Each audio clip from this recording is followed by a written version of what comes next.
name is Michael Resch, Director of HLRS, and this is a new Porsche Turbo S, the car that is designed using supercomputers.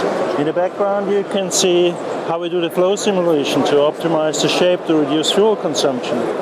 But if you are a pedestrian, supercomputers help to protect you, because this hood here goes up and it's perfectly designed to protect pedestrians. And under the hood you find an engine designed using a supercomputer, reducing fuel consumption by simulating combustion and flow. If you happen to crash this car, don't worry. It was designed using a supercomputer, so the car will protect you. You will survive even if you make a mistake. But supercomputers cannot only help to design the car, they can help to better understand what's happening in the car and around the car. And for that, let me introduce to you an expert on visualization. This is Director Dr. Uwe Wössner, who is responsible for visualization at the High Performance Computing Center in Stuttgart. Thank you. So yes, what you see here on the screen behind the car is the airflow around the car. You can think of this as being a wind tunnel experiment.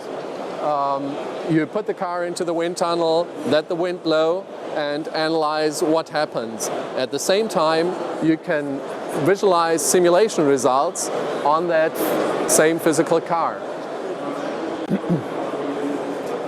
With this probe, I can start streamlines at every position on the car.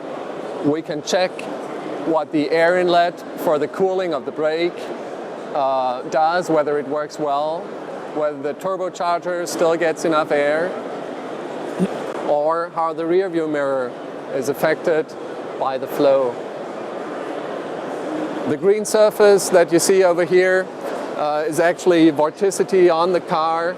So it's helicity, a vortex criteria, and that shows you where vortices are starting to form, like the wingtip vortex on the spoiler in the back, and here on the A-beam. By using this technology, you can go to a wind tunnel experiment and verify your simulation results and augment that simulation with data that is not visible in the physical experiment. Like here you see a cutting surface showing a pressure distribution on the car. You see the lift that is introduced by the low pressure on top of the car, and the drag which is introduced by the high pressure in front of the car and back there on the spoiler. This is data you cannot see in the experiment. All you can do is do measurements like the weight of the car, but you cannot see why this drag is happening and where it comes from. And if you combine the simulation with the experiment, you can have both at the same time.